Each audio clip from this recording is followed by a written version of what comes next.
नमस्कार, आप देख रहे हैं देश का सबसे भरोसेमंद digital news channel VK news. मैं हूं आपके साथ योगेश मिश्रा। सुषमा स्वराज को कौन नहीं जानता। सुषमा स्वराज वैसे तो मोदी सरकार में मंत्री थी, लेकिन उनकी पहचान पार्टी के नाम से नहीं बल्कि उनके काम से होती थी। वो एक कद्दावर नेता थे। सुषमा स्वराज में नारीत्व के सभी गुण थे। वह शादी पति परिवार संभालती थी, तो साथ ही देश और अपने पद के प्रति भी गंभीर थी।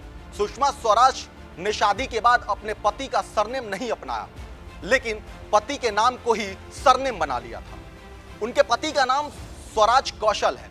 इस कदम से उन्होंने अपने स्वावलंबन और पति के प्रति प्रेम दोनों को दिखाया। सुषमा स्वराज की लोकप्रियता का अंदाजा इस बात से लगाया जा सकता है कि वह 7 बार संसद की सदस्य के तौर पर चुनी गई। वो एक ऐसी विदेश मंत्री थी जो अपनी दहाड़ से अच्छों की बोलती बंद कर देती थी। पीएम मोदी की विदेश नीति को लागू कराने में उनकी अहम भूमिका रही। संयुक्त राष्ट्र में उनके भाषण की काफी तारीफ हुई थी, जिसमें उन्होंने पाकिस्तान को जमकर खरी खोटी सुनाई थी। आपातकाल के वक्त उन्होंने जेपी के आंदोलन से भी बढ़ चढ़कर हिस्सा लिया था।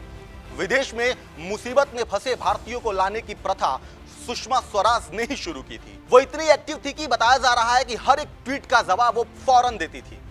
वही अब उनकी बेटी बांसुरी स्वराज की राजनीति में एंट्री हो गई है।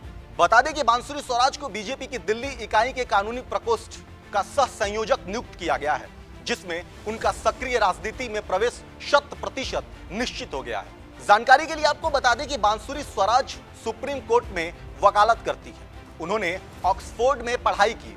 बीजेपी प्रदेश अध्यक्ष वीरेंद्र सचदेवा ने प्रदेश अध्यक्ष का पदभार संभालने के बाद प्रदेश इकाई में अपनी पहली नियुक्ति में बांसुरी स्वराज को कानूनी प्रकोष्ठ का सह संयोजक नियुक्त किया। इस बात की जानकारी देते हुए वीरेंद्र सचदेवा ने कहा कि स्वराज की नियुक्ति तत्काल प्रभाव से लागू होगी और उम्मीद है कि वह बीजेपी को मजबूत करेंगी। वहीं बांसुरी स्वराज ने कहा कि वह पहले भी कानूनी मामले में पार्टी की मदद करती रही हैं। बांसुरी स्वराज ने आगे कहा, बात बस इतनी है कि मुझे औपचारिक रूप से दिल्ली बीजेपी के कानूनी विभाग की सह संयोजक के रूप में अधिक सक्रिय रूप से पार्टी की सेवा करने का अवसर दिया गया है। इतना ही नहीं, बांसुरी स्वराज ने अपनी नियुक्ति के लिए प्रधानमंत्री नरेंद्र मोदी और बीजेपी के शीर्ष नेताओं को धन्यवाद किया। उन्होंने एक ट्वीट में कहा, बीजेपी दिल्ली प्रदेश के विधि प्रकोष्ठ का प्रदेश सह संयोजक के रूप में पार्टी की सेवा करने का अवसर प्रदान करने के लिए मैं प्रधानमंत्री नरेंद्र मोदी, गृह मंत्री अमित शाह, जेपी नड्डा, बीएल संतोष, वीरेंद्र सचदेवा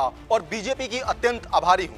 सुषमा स्वराज की बेटी की राजनीति में एंट्री पर आपकी क्या राय है, कमेंट कर जरूर बताएं। ऐसी तमाम खबरों के लिए देखते रहिए वीके न्यूज। नमस्कार। वीके न्यूज, राष्ट्र के नाम।